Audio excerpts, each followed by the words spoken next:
Did you know Aqua broke up like 100%? Well, here's a story about one of their main artists the first time that happened. It's time for music stories. And when I found out last month that Aqua was breaking up, I literally had only one thought, which is, but what about their side project, Lazy Boy? Yes, the insane spoken word electronica outfit Lazy Boy was basically just a combination of one of the members of Aqua with another member of Aqua and some of the craziest session musicians and voiceover artists you would ever recognize. This album, Lazy Boy TV, was in my rotation for so many years as a young kid. I think it is one of the oddest one-off projects of the 2000s. I'm going to take you all the way back to 2001. While taking a break from Aqua in 01, Soren Nystrom Rasted decided to break out on his own and started exploring other pop and rock projects, including his then wife Lena, Sort Soul, and John Norgard, and he was figuring out how to do his own producing and mastering. And then in late 2003, Soren teamed up with a few session musicians, including Toby Chapman, plus legendary pop producer John Douglas, and from there came up with an album called Lazy Boy TV. Over the next few months, Rasted worked with the likes of Greg Giraldo, Julie Berry, Andrea Grant, and random people from literally across the entire globe to create an album that affected me a lot more than I had thought it ever would. Lazy Boy TV was originally released on November 4th, 2004, and it is a strangely fascinating album complete with only 11 tracks that were originally a mix of synths and simple beats and people speaking over said synths and simple beats, which Rasted later called Rhythm and Speak, which I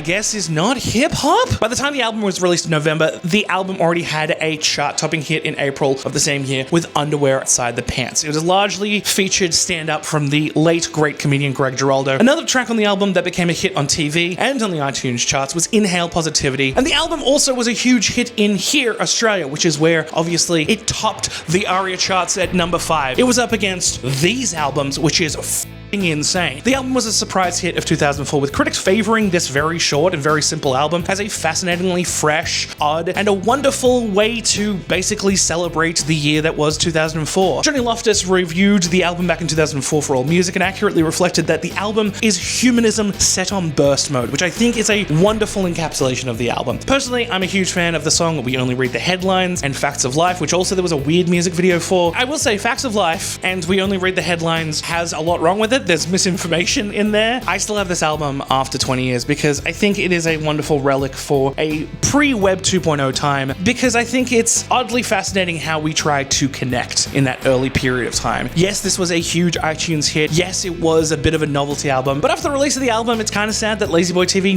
never made anything else. Soren obviously went back to Aqua. Aqua obviously reformed in 2008, and then he eventually divorced Lena Nystrom in 2017, which is tragic. They apparently still remain on good terms, and they were still performing in Aqua up until obviously last month.